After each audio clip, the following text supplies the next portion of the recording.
여러분 안녕하십니까? 7월 9일 금요일 송범선의 오전장 분석 오늘도 힘차게 문을 열었습니다. 지난 거래 뉴욕 증시는 힘을 내지 못했습니다. 코로나19 재확산세가 거세지면서 증시는 힘을 받지 못한 모습이 나타나는데요. 일본에서 소식이 전해져 왔습니다. 이번 올림픽을 무관중으로 진행한다는 소식이 전해지면서 아시아 증시 전반에 부정적으로 작용을 했습니다. 또 미국에서는 신규 실업상 청구 건수도 올라갔는데요. 이 점 역시도 악재로 작용을 하면서 증시를 하락으로 이끌었습니다. 3대 지수는 어떻게 마감을 했는지 화면을 통해서 살펴보도록 하겠습니다. 뉴욕 3대 지수의 마감 상황입니다. 다우지수와 S&P 500지수, 나스닥 지수는 어떻게 마감했는지 수치를 통해서 살펴보시면요. 다우지수는 0.75% 빠졌습니다. 34,421선의 거래를 마쳤고요. 이어서 대형주 위주의 S&P 500지수는 0.86%의 내림세가 나타났습니다. 4,320선의 종가를 형성했습니다. 기술주 중심의 나스닥 지수 역시도 0.72%의 약세를 나타내면서 14,559선의 종가를 형성을 했습니다. 우리 시장 역시도 이 악재를 받고 파란불을 켜면서 출발했는데요. 우리나라 역시도 코로나19 확진자 수 상황 좋지가 못합니다. 그러면서 정부는 거리 두기를 오는 12일부터 4단계로 격상한다라는 소식을 전해왔습니다. 어제 기준으로 집계된 신규 확진자 수는 1,316명입니다. 조금만 더 사회적 거리 두기에 신경 쓰시고요. 사적 모임은 자제하시는 편이 좋을 것 같습니다. 이어서 우리 지수는 어떤 상황을 보이고 있는지 살펴보도록 하겠습니다. 우리 양대 시장은 낙폭을 더 키워가고 있습니다. 개파락 출발한 이후에 지금은 2%에 가까운 약세가 나타나고 있습니다. 양대 시장 계속 지수가 빠지는 모양새인데요. 코스피 시장은 1.71%가 빠집니다. 3,196선을 지나고 있고요. 우리 코스닥 시장도 1.54%의 약세가 나타나면서 1,018선에서 거래가 되고 있습니다. 이어서 선물지수도 1%대 내림세가 나타나고 있습니다. 424선을 지나주고 있습니다. 이어서 양대 시장에서 등락하는 종목수를 체크를 해보도록 하겠습니다. 먼저 코스피 시장을 보시면요. 지금 오르는 종목은 채 100종목도 되지 못합니다. 58종목이 오르고 있고 반면에 837종목은 내리고 있습니다. 이어서 코스닥 시장을 살펴보시면 177종목은 상승하고 있지만 1208종목은 하락하고 있습니다. 수급 상황은 그래프를 통해서 살펴보도록 하겠습니다. 거래소의 수급 상황을 먼저 체크해 보겠습니다. 오전 10시가 지나는 우리 시장에서 새 수급 주체들이 어떤 양상을 보이는지 한번 살펴보니까요. 우리 코스피 시장에서는 외국인과 기관은 동반 매도에 나서고 있고요. 이어서 개인 투자자는 매수를 해주고 있습니다. 외국인 투자자는 4,220억 원, 또 기관 투자자는 555억 원 순매도를 하고 있지만 개인 투자자는 4,757억 원 순매수를 해주고 있습니다. 이어서 코스닥 시장으로 넘어가 보도록 하겠습니다. 우리 코스닥 시장의 수급 상황도 이어서 살펴보시면요. 수급 상황 살펴봤을 때 새 수급 주체가 어떤 양상을 보이는지 살펴보도록 하겠습니다. 기관과 개인은 덜어내고 있지만 외국인 투자자는 담아내고 있습니다. 기관 투자자는 163억 원, 또 개인 투자자는 124억 원을 덜어내고 있는데요. 외국인 투자자만이 지금 317억 원을 담아내고 있습니다. 이어서 시가총액 상위 종목들의 분위기 살펴보도록 하겠습니다. 시가총액 상위 10개 종목 내에서는 모두 파란불이 켜져 있습니다. 모두 파란불이 켜져 있는 가운데 코스피 시장 한번 살펴보시면 대장주인 삼성전자는 2분기에 어닝 서프라이즈를 기록을 했지만 이틀째 계속 약세를 보이고 있습니다. 이틀 연속 7만 전자에 갇혀있는 모습인데요. 지금 주가는 79,200원을 가리키고 있고요. 2위에 위치한 SK하이닉스는 더 힘을 내지 못하고 있습니다. 2.88%의 약세를 보이면서 파란불을 켜주고 있습니다. 이어서 2차 전지주들 살펴보도록 하겠습니다. 새 회사가 경쟁사지만 지금은 힘을 합칠 때라는 소식이 나와줬습니다. 새 회사가 힘을 합쳐서 소부장 기업들에게 40조 6천억 원을 정부를 통해서 지원할 예정이다라는 소식이 어제 전해져 왔습니다. 하지만 지금 주가는 약세를 보여주고 있습니다. LG화학도 1.98% 빠지고 있고요.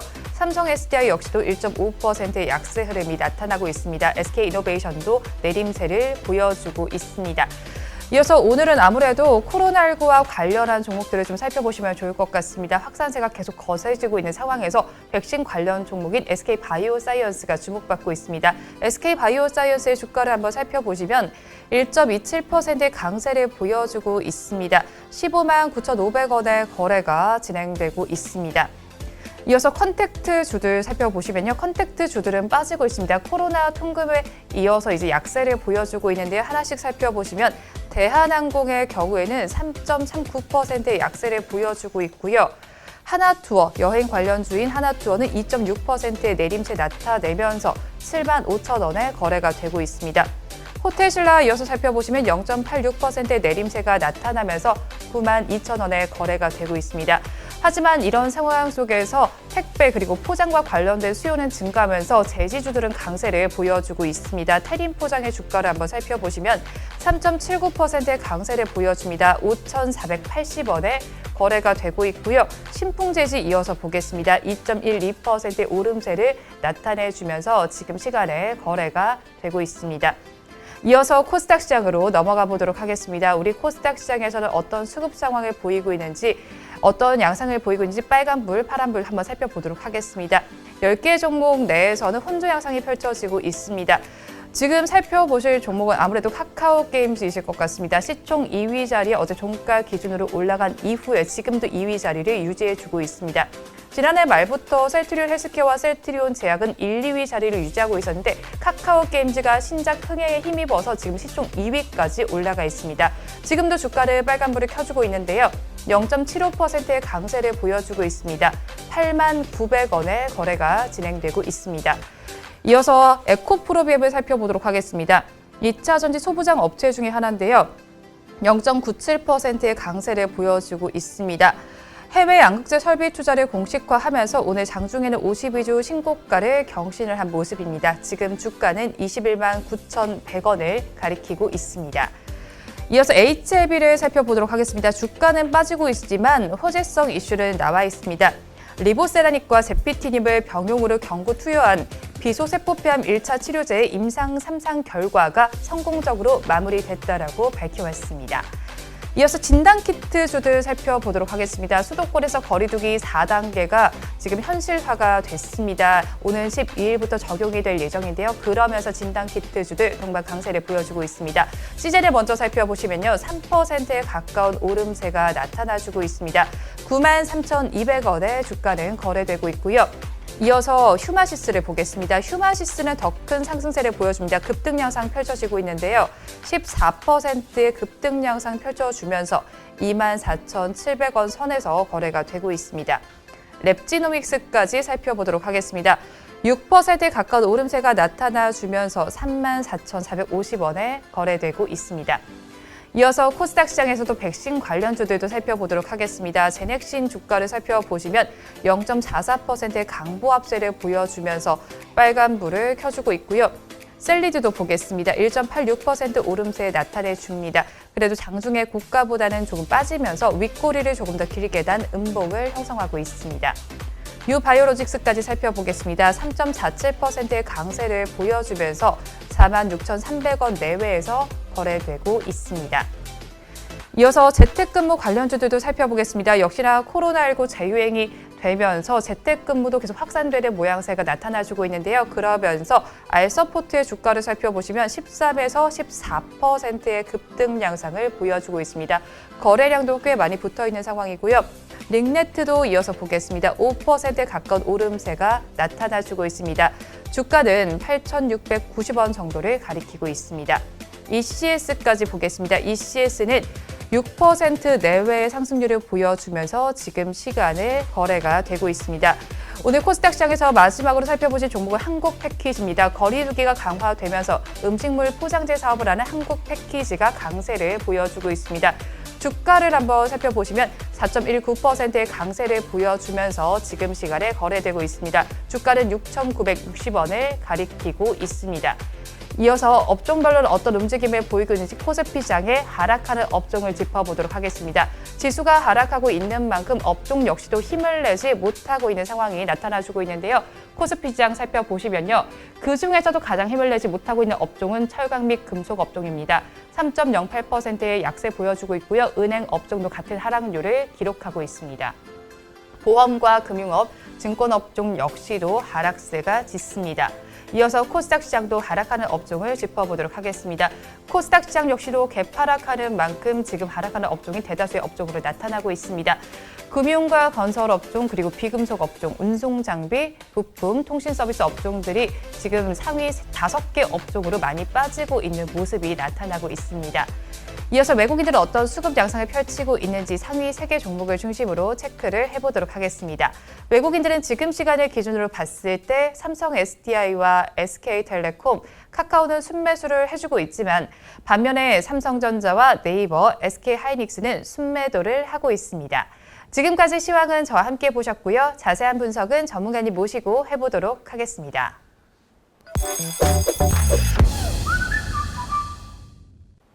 본 방송은 라이브 스트리밍을 통해서 진행되고 있습니다. 매주 월요일부터 금요일 오전 10시부터 함께 하실 수 있는데요. 유튜브에서 바른경제TV라고 검색하시면 시청하실 수 있습니다. 송범선의 오전장 분석 본격적으로 출발해 보도록 하겠습니다. 오늘도 저희 방송 보시면서 궁금하신 종목들은 댓글로 남겨주시고요. 댓글을 주실 때는 매수가와 비중까지 남겨주시면 저희가 조금 더 꼼꼼하게 분석해 드리도록 하겠습니다. 그러면 오늘도 오전장을 분석해 주실 송범선 수석 전문가님 모셔보도록 하겠습니다. 전문가님 안녕하세요. 안녕하세요. 네, 전문가님 그런데 지금 지수가 좋지 못해요. 네. 개파락 출발한 이후에 지금 하락폭을 더 키워가고 있는데 어떻게 보고 계세요? 그쵸. 제가 봤을 때는 네. 이게 어떻게 해요? 네. 이제 좀 시작이 아닌가 싶어요, 저는. 시작이다. 네. 네, 이제 하락의 시작이 아닌가. 네. 뭐 저는 근데 여러분 뭐 겁먹을 거 없습니다. 뭐 계획대로 다 되고 있는 거고요. 계획대로 되고 네. 있다. 네. 어차피 시장은 하락과 상승을 매번 반복하기 때문에 네, 그렇죠. 오히려 즐길 수 있는 그런 또 좋은 파도 타기가 될 수 있을 것 같아요. 저는 그래요. 저는. 네. 그래서 이럴 때 조금씩 비중 늘려 나가면서 또 네. 전략 취하면은 이렇게 변동성이 좀 있어야 이렇게 돈을 또 먹을 수 있기 때문에 맨날 오르기만 하면 재미가 없어요. 맨날 그리고 옆으로 최근에 이렇게 올랐다가 네. 옆으로 막 가는 시장이었잖아요. 너무 재미가 없었는데 좀 오랜만에 또 재밌는 또 장세가 오지 않을까. 제 눈이 또 번쩍 띄고 있습니다. 이렇게 지수는 네. 하락하고 있는데 재미있는 장세가 펼쳐질 것이다라고 이렇게 또 호기심 가득한 눈빛을 저렇게 보내고 계시는데요. 그런데 해외 증시도 그렇게 좋지는 못했던 것 같아요. 뭐 지금 파도 타기를 한다라고 표현을 해주셨는데 해외 증시부터 먼저 좀 짚어주세요. 그렇죠. 어제 미국이 좀 떨어졌죠. 하락 마감을 했고 코로나 델타 변이 확산이 지금 전 세계적으로 글로벌하게 좀 되고 있기 때문에 좀 이것이 가장 우려가 좀 경기 둔화에 따라서 이것에 따라서 경기 둔화가 좀 미친 것 같습니다. 그래가지고 미국은 지금 다우 지수가 0.75% 하락했고 나스닥은 0.72% 생각보다 별로 안 떨어졌어요. 미국은. 그래서 왜냐하면 이게 미국 장중에는 좀 많이 떨어졌었는데 좀 나중에는 좀 반등을 해가지고 어쨌든 마감했는데 어쨌든 지금 종합적으로 봤을 때는 하락을 했기 때문에 이런 면들이 지금 전 세계적으로 글로벌 안 좋게 좀 미치고 있다 이렇게 보시면 되겠습니다. 그러면 미국 증시가 하락한 이유에 대해서 좀 살펴봐야 될 것 같은데요. 자세히 좀 짚어주세요, 전문가님. 네, 전 세계 델타 변이 확산에 따라서 글로벌 경기 둔화가 가장 첫 번째 이유로 꼽힙니다. 이것에 따라서 어제 장 시작하자마자 1% 넘게 하락을 했었어요. 마이너스 1% 넘게 하락했다가 마지막에 좀 반등을 하긴 했는데 이런 델타 변이 확산에 따라서 각국의 봉쇄 조치 있는 상황이고 이런 것들이 또 실업 지표도 좀 안 좋았고요. 자, 그리고 국채금리 움직임을 좀 보면요. 국채금리가 1.24% 수준까지 추락을 했다가 낙폭을 일부 회복해서 1.29%로 올라섰습니다. 자, 근데 뭐 국채금리가 미국 10년물 국채금리가 낮으면은 이거는 뭐 호재로 많이들 판단을 하실 거예요. 근데 이제 이런 것들이 국채금리가 좀 떨어진 이유가 왜냐면 원래 경기가 좀 안 좋아지면은 경기를 부양하고자 이렇게 금리를 낮추는 그런 기조가 있죠. 정책적으로. 그래서 이런 것들이 경제에 대한 신뢰가 악화되고 있기 때문에 금리를 낮췄다 이렇게 보실 수가 있겠습니다. 그래서 결국은 이제 경기가 미국에서 안 좋다라는 것이 첫 번째로 꼽혀서 하락을 했다 이렇게 보시면 되겠습니다. 네, 그런데 지금 우리 지수 상황을 한번 좀 먼저 볼게요. 개파락 출발한 이후에 제가 계속 하락세 이어가고 있다라고 말씀을 드렸는데 여전히 힘을 내지를 못하고 있습니다. 우리 코스피 시장을 살펴보시면 1.31%의 약세를 나타내주고 있고요. 코스닥 시장 역시도 2.08%의 내림세가 나타나고 있습니다. 1023선에서 지금 거래가 진행이 되고 있는데요. 역시나 등락하는 종목 수도 지금 역시도 좋지가 못해요. 살펴보면 지금 하락하는 종목 수가 대다수의 종목으로 짚어지고 있는데요. 코스피 시장에서는 815종목이 하락하고 있고요. 또 코스닥 시장 역시도 1153종목이 내림세를 나타내주고 있습니다. 앞서서 전문가님께서는 지금 말씀을 해주셨을 때 뉴욕 3대 지수는 그래도 그렇게 많이 빠지지 않았다라고 말씀을 해주셨는데요. 살펴보니까 아시아 증시들이 더 많이 빠진 것으로 나타나주고 있습니다. 특히나 홍콩 항생 지수의 경우에는 어제 기준으로 봤을 때 2.89%의 내림세까지 나타나면서 지금 거래를 마감한 모습이 나타나주고 있는데요. 이런 만큼 아무래도 우리 지수도 영향을 꽤 많이 받을 것으로 보입니다. 그래서인지 오늘 지금 시간에도 1%대 하락률을 기록을 해주고 있는 상황인데요. 이런 상황 속에서 지수가 더 빠지지 않을까 또 불안해하시는 분들도 많을 것 같아요. 거기에 또 미국 증시에서는 어제 일본에서의 악재에 이어서 주간 실업지표 역시도 예상보다 부진하게 나왔잖아요, 전문가님. 네, 지금 주간 실업 지표가 예상보다 한 2,000명 가량 늘어나서 37만 3천 명으로 집계가 됐습니다. 그래서 예상보다 상당히 좀 안 좋았다는 점이 좀 우려로 작용을 했고, 고용 시장의 회복세가 좀 고르지 못한 점, 이런 점들이 약간 경기가 좀 안 좋다 이렇게 보시면 되고요. 실업자가 많아지면 안 좋은 거죠. 그래서 고용되는 취업자가 많아져야 되기 때문에 이런 경기가 전체적으로 부진하다는 거, 이런 점들이 좀 문제가 됐습니다. 그래서 지금 실업 지표가 안 좋아서 어제도 그렇고 우리나라도 그렇고 많이 좀 하락을 한 것 같습니다. 그런데 여기에 더해서 간밤에 유럽 증시 상황도 좀 짚어보면 좋을 것 같습니다. 제가 앞서서 아시아 증시는 말씀을 드리긴 했는데 유럽 증시는 또 어땠나요? 유럽이 미국보다 훨씬 안 좋았습니다. 어우. 미국 같은 경우는 그래도 0.7% 하락대로 마감을 했는데, 유럽 같은 경우는 뭐 마이너스 2%대로 대부분 하락을 했기 때문에요. 영국, 프랑스, 독일, 그리고 이탈리아 등등 대부분 마이너스 2%대로 하락을 했고, 이탈리아가 어제 장중 굉장히 많이 빠지는 모습이었습니다. 네. 마이너스 2.5% 뭐 이렇게 빠지기도 하고 그래가지고, 진짜 많이 유럽이 빠졌네요. 네.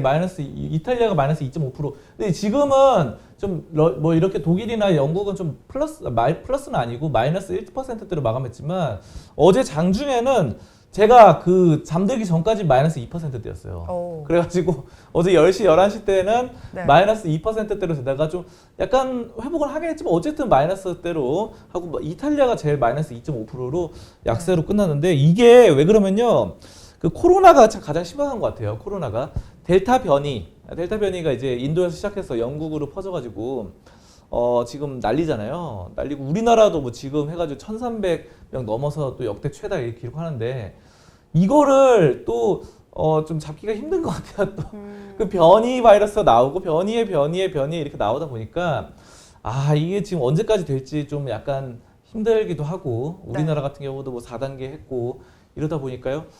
이제는 6시 이후로 이제 2명만 만날 수 있더라고요. 그러니까요. 네, 그래서 2명만 딱 만나고 3명은 또 못 만나게 되는 이런 상황들이 발생해서 상당히 또 그러고, 근데 중요한 거는 우리나라는 이렇게 그래도 단계를 올리잖아요. 근데 이제 그렇죠. 네. 미국 여기 유럽 쪽이나 이런 데는 이렇게까지 심하게 안 하더라고요. 그래가지고 뭐 만날 사람 또 다 만나고 그렇게 하더라고요. 뭐 4인 이상 규제 이런 게 없어가지고. 자, 그래서 또 유럽 쪽에서 이런 것들이 좀 심상치 않다라는 것이 또 가장 좀 논란이 돼서 지금 유럽이 미국보다도 더 많이 빠지고, 뭐 아까 말씀해 주신 대로 아시아 증시도 좀 많이 빠지고 뭐 이렇게 하기 때문에 지금 우리가 지금 코스피 마이너스 1.44%인데 이거가 더 빠질 수 있습니다. 충분히 그럴 더 수도 있을 빠질 것 수 있어요. 같아요. 네. 자, 그런데 여러분이 저는 뭐 이런 것만 좀 기억하셨으면 좋겠어요. 지금 이제 이렇게 빠질 때 이제 점점 비중을 늘려 나갈 때입니다. 비중을. 그래서 제가 이제 또 다시 오랜만에 또 말씀드리는데요. 제 비중 조절이 현금 비중, 주식 비중을 항상 유지를 해야 된다 그랬어요. 네. 제가 마지막으로 그때 현금 비중, 주식 비중 말씀드렸을 때 주식 비중이 한 50%, 그리고 현금 비중이 한 50% 이렇게 말씀드렸거든요. 이제는 조금씩 주식을 늘려 나갈 때가 됐다. 이제는 조금씩 한 5% 정도는 주식을 더 살만할 때가 됐습니다. 자, 그래서 지금 저는 이렇게 봐요. 그 주식 비중 50%, 현금 비중 50%였으면은 지금은 주식을 5%가량 더 사서 주식 비중 55%, 현금 비중 45%. 이 정도로 좀 주식을 좀 매수하는 지금 어떻게 보면 세일 기간입니다. 이렇게 다시 언젠가 또 올라가요. 근데 물론 더 떨어질 수 있어요. 그렇죠. 그렇기 때문에 제가 뭐 주식을 100% 다 사라 이렇게 말을 안 드리는 거예요, 말씀을.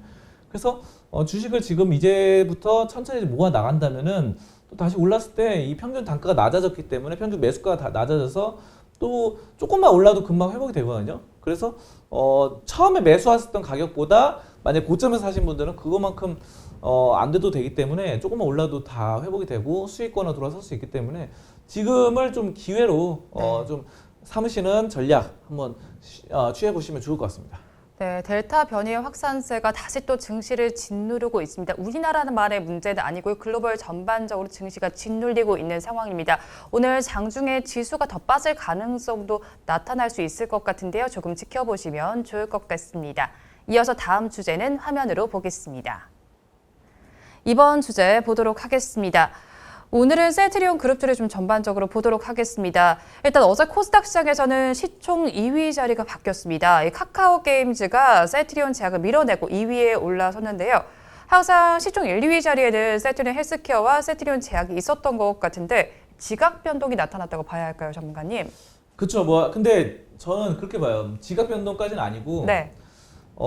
당분간은 뭐 이렇게 두 종목이 왔다 갔다 이렇게 엎치락 뒤치락 할 수는 있을 것 같아요. 근데 제가 봤을 때는 그래도 그냥 제 개인적 의견입니다. 네. 이거는. 근데 카카오 팬들은 좀 싫어하시는데 네. 저 그래도 다시 셀트리온 제약이 2위로 올라갈 것 같아요. 그냥 제 생각에는. 왜냐하면은 카카오 게임즈가 지금 이렇게 올라간 게 지금 오딘이 이렇게 흥행해서 이렇게 올라간 거잖아요. 네, 그렇죠. 근데 오딘이 이제 카카오 모바일 게임으로 흥행해서 물론 뭐 오딘이 흥행해서 하는데 이게 장기적으로 지속될지 안 될지가 또 관건이거든요. 네. 그리고 왜냐하면 그 게임들은 이제 또 신작이 계속 개발이 되면요, 좀 순위에서 좀 내려가는 경향이 있어요.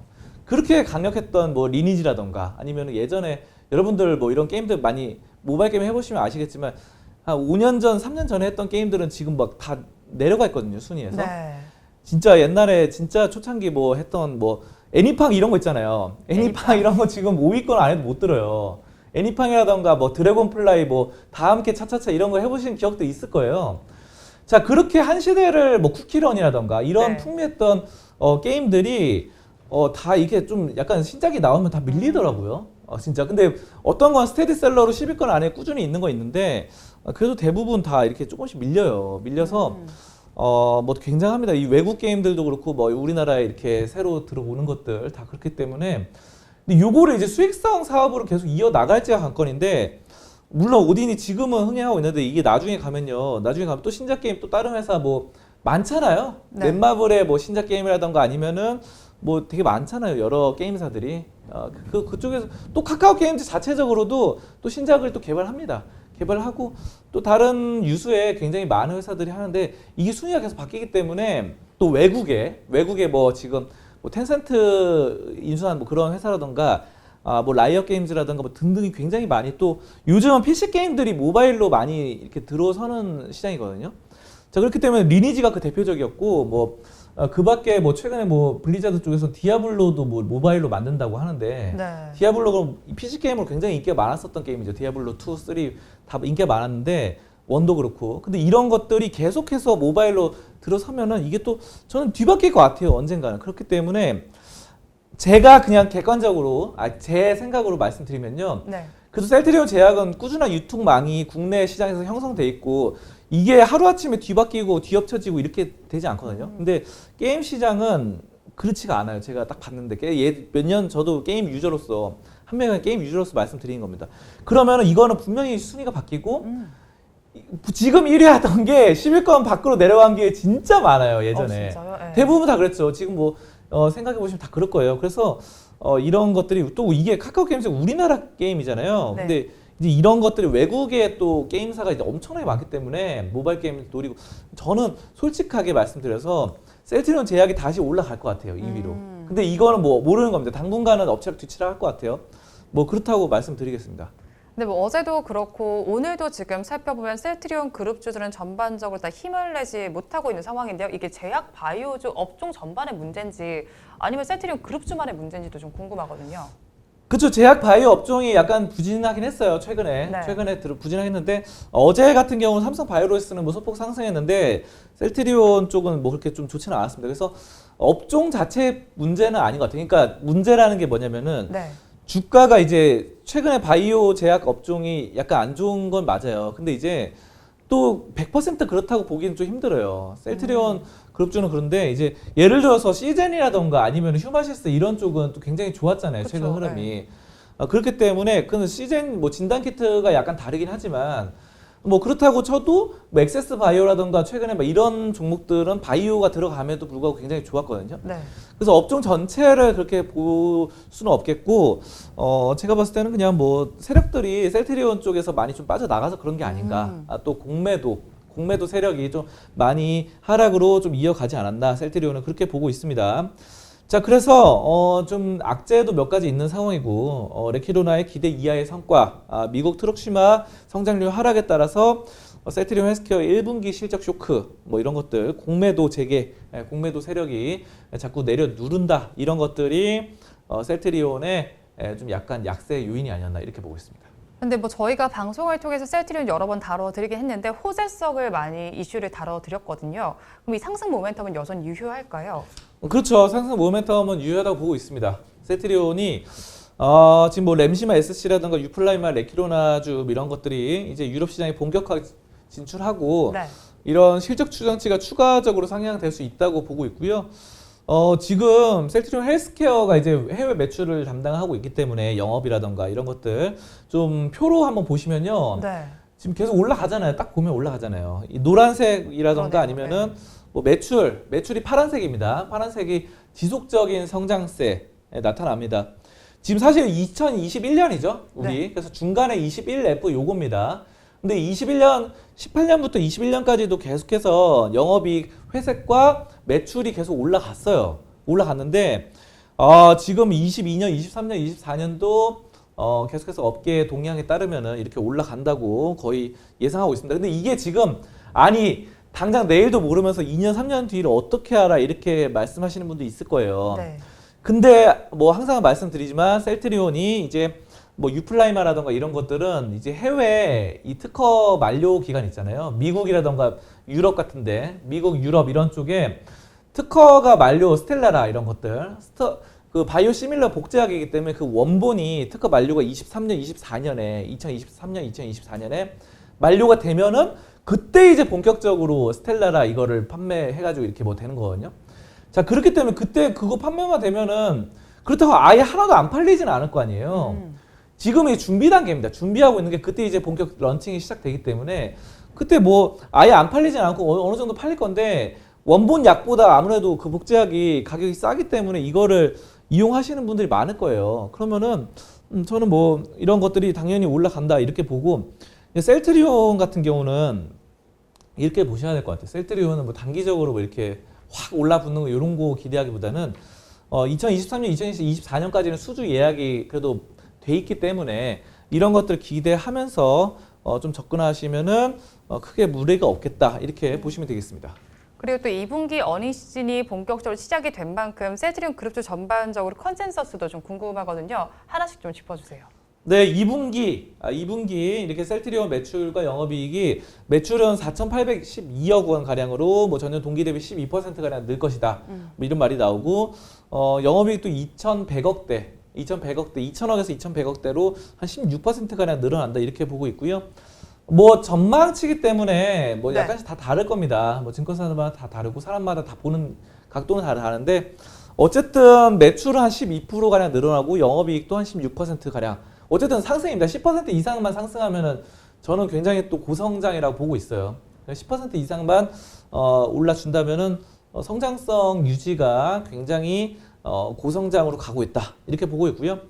북미향 트룩시마 완제 공정이 유럽에서 진행됨에 따라서 일시적으로 급감했던 매출이 좀 완전히 회복될 것이다 이런 전망들이 나오고요.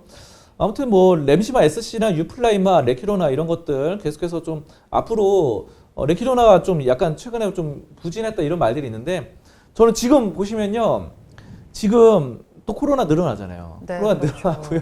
델타 변이도 해외에서도 지금 주가가 전 세계적으로 좀 떨어지는 게 델타 변이라든가 코로나가 다시 무섭다는 겁니다. 이게 왜냐면은 굉장히 저는 무섭다고 느낀 게 유럽의 일부 국가와 미국 이런 데서는 지금 백신 접종률이 50%를 넘은 국가가 굉장히 많거든요. 네.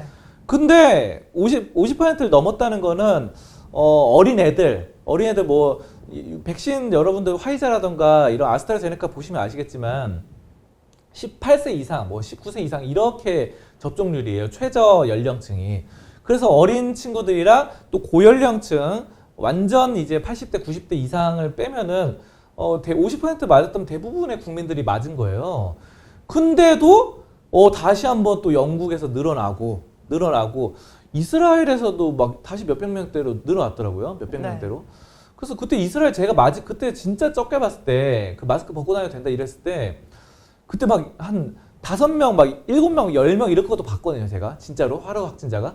근데 몇백 명대로 이스라엘도 늘어나고 영국도 그렇고 프랑스도 그렇고 다시 뭐 일본 같은 경우도 엄청나게 늘어났어요. 일본도 지금 보니까 막 또 다시 늘어나가지고 지금 올림픽 개최하는 거 결국은 무관중으로 그러니까요. 무관중으로 관중 없이 그냥 이제 진짜 승부의 세계만 기록만 따지겠다. 뭐 얼마나 멀리 던졌는지 아니면은 얼마나 누가 더 빠른지 이것만 지금 책정하는 거잖아요. 네. 빨리 달렸는지.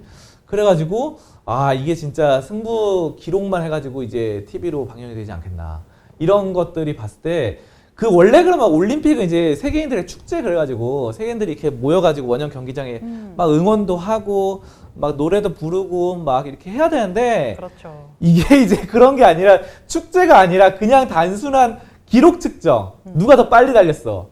누가 더 골을 더 많이 넣었어. 이것만 이제 숫자 책정으로만 하기 때문에 야 이게 진짜 코로나가 심각하다. 이러면은 어떻게 됩니까? 셀트리온이 또다시 코로나 치료제 레키로나주를 통해서 또다시 뭔가를 또 매출이 또 다시 올라가지 않겠나. 그러니까 이게 전 세계인의 비극이긴 한데 또 셀트리온 입장에서 또 기회가 될 수 있어요. 또 뭐 백신이라던가 아니면 치료제를 계속해서 연구 개발해서 또 만들어내고 이렇게 하니까 그렇기 때문에 여러분들이 셀트리온이 뭐 이렇게 뭐 심각한 상태가 아니다. 네. 심각한 상태가 아니고 2분기, 3분기, 4분기 셀트리온 입장에서는 오히려 호재다. 오히려 코로나의 확진이 셀트리온한테는 오히려 호재다. 오히려 좋다. 이렇게 보시면서 접근하시면 좋을 것 같습니다. 네, 셀트리온 그룹주 최근에 주가가 또 잘 가지 못하고 있는 모양새입니다. 지금 어떤 상황인지 그리고 상승 모멘텀은 살아있는지 한번 짚어드렸으니까요. 참고해 보시면 좋을 것 같습니다. 주제는 여기서 마무리해보도록 하고요. 이어서 전문가님의 종목 분석 시간 시작해 보도록 하겠습니다. 오늘도 여러분들께서 달아주신 댓글 중에서 한 종목을 선정했습니다. 오늘 알아볼 종목은 대한해운입니다. 대한해운은 글래스진님께서 댓글을 주셨습니다. 대한해운 주식 전망이 어떨까요? 궁금합니다. 라고 댓글을 주셨는데요. 지금 대한해운 시가를 살펴보니까 3,385원에 시작을 해서 지금은 3,420원 정도의 거래가 되고 있습니다. 한마디로 얘기해 주세요. 수익성 개선은 있을 것이다. 수익성 개선은 있을 것이다. 네. 네, 뭐 해운주죠, 해운주. 대한해운인데 여러분 해운주 그러면요 HMM, 네. 뭐 흠슬라라고 많이 불리는데 이게 좀 떠오를 겁니다. HMM이 많이 올랐던 것이 이제 해운 업종이 굉장히 수주량이라든가 발주량 이런 것도 굉장히 좋았기 때문이고요. 해운 업종이 최근에 좋아요. 그렇기 때문에 대한해운의 수익성 개선은 좀 계속 나올 것이다 이렇게 보고 있습니다.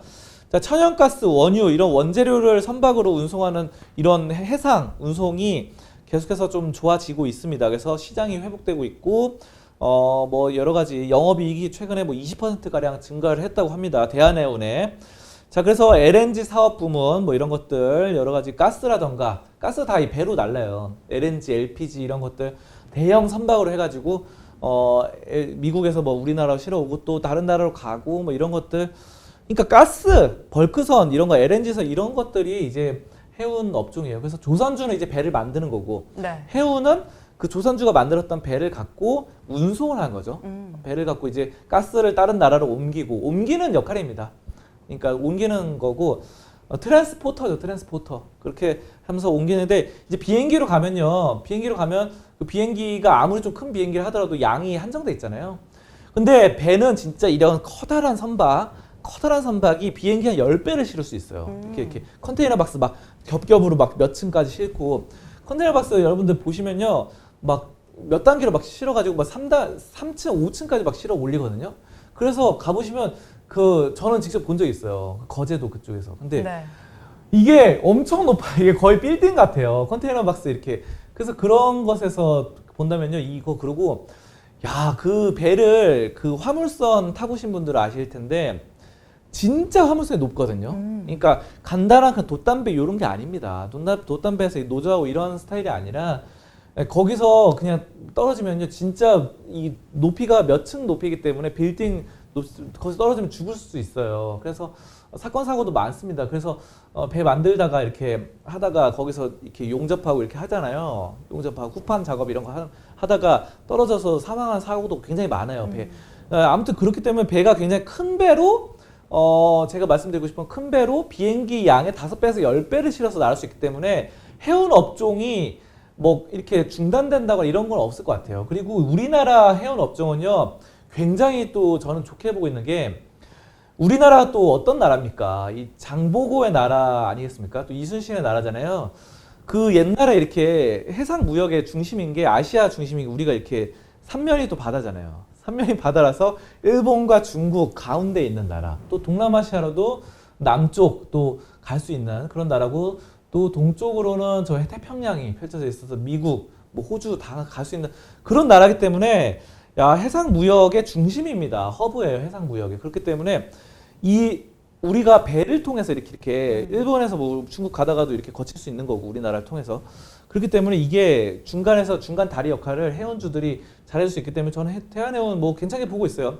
대한해운 한번 차트 한번 보도록 하겠습니다. 네. 수익성 뭐 좋다고 보고, 근데 이제 이게 올랐는데 여기서 올라다가 2020년 말에 좀 상승이 끝났습니다.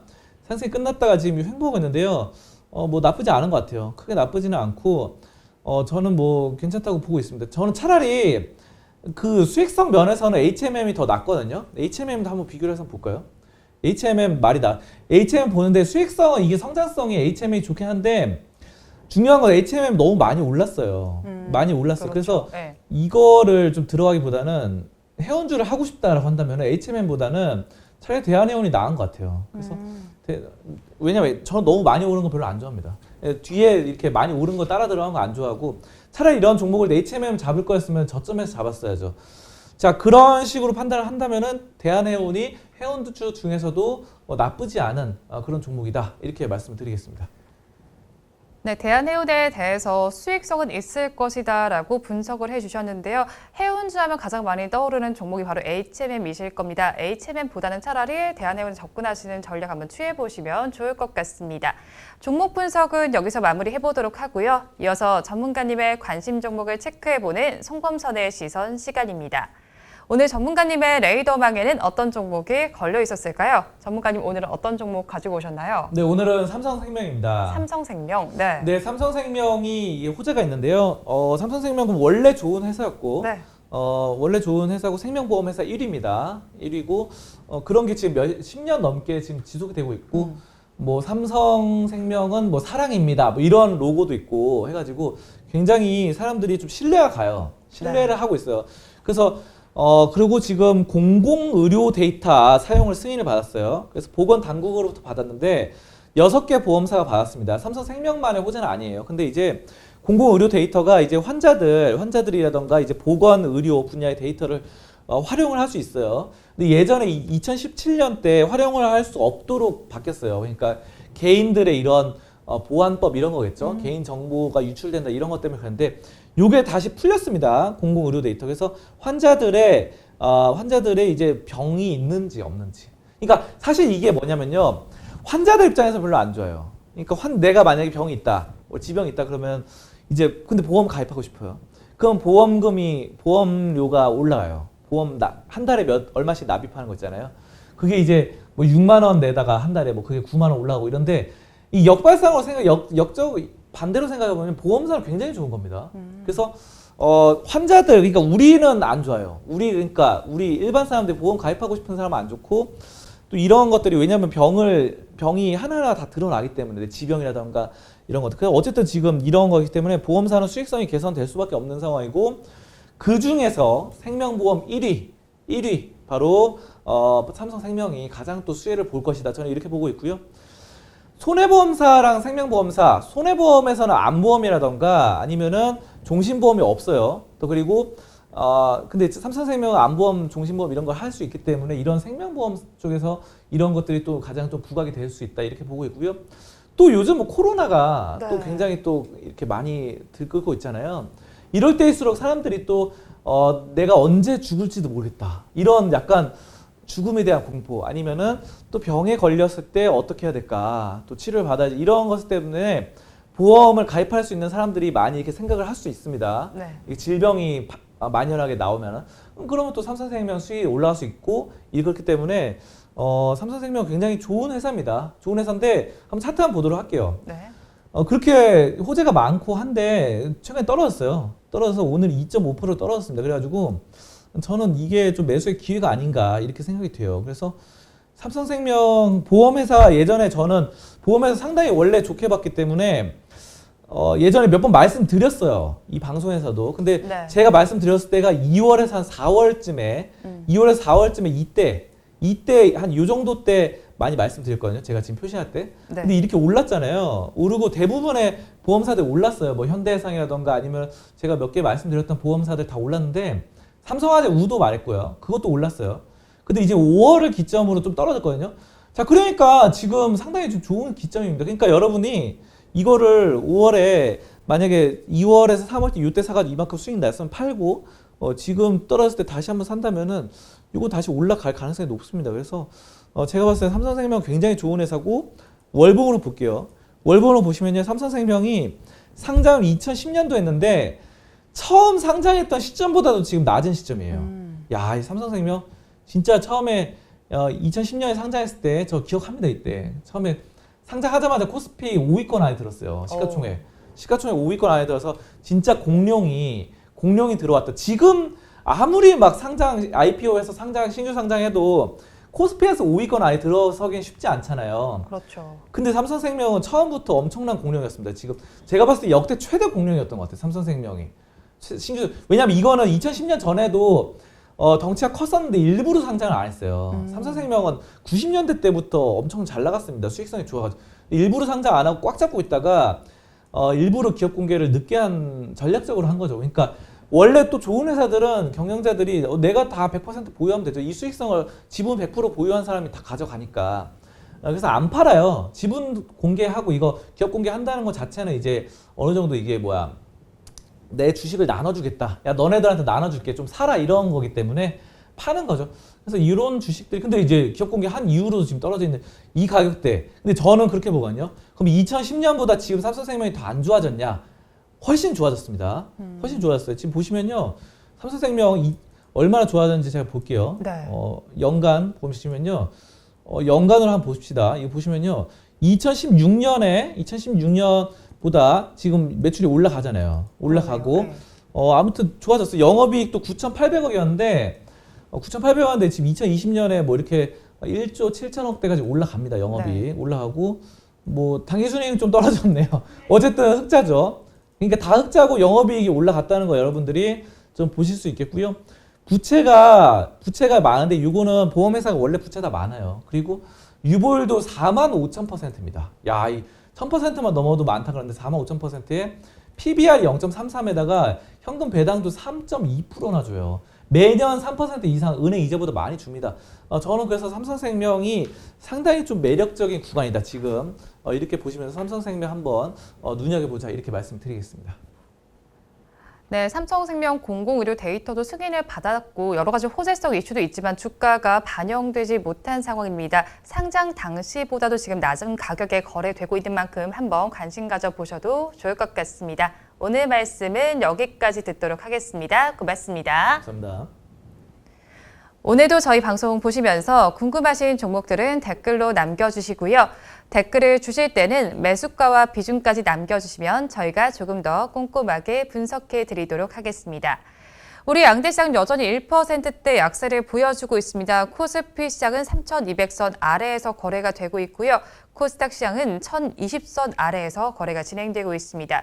그리고 오전 10시 30분에 개장한 중국 시장도 살펴보시면 약보합권에서 거래를 시작한 이후에 지금 역시도 파란불을 켜고 있습니다. 3,513선에서 거래가 진행되고 있습니다. 오전 방송은 여기서 마무리해보도록 하겠습니다. 저는 오후에 응답하라 마감시황에서 다시 찾아뵙도록 하겠습니다. 오늘도 함께해 주신 여러분 고맙습니다.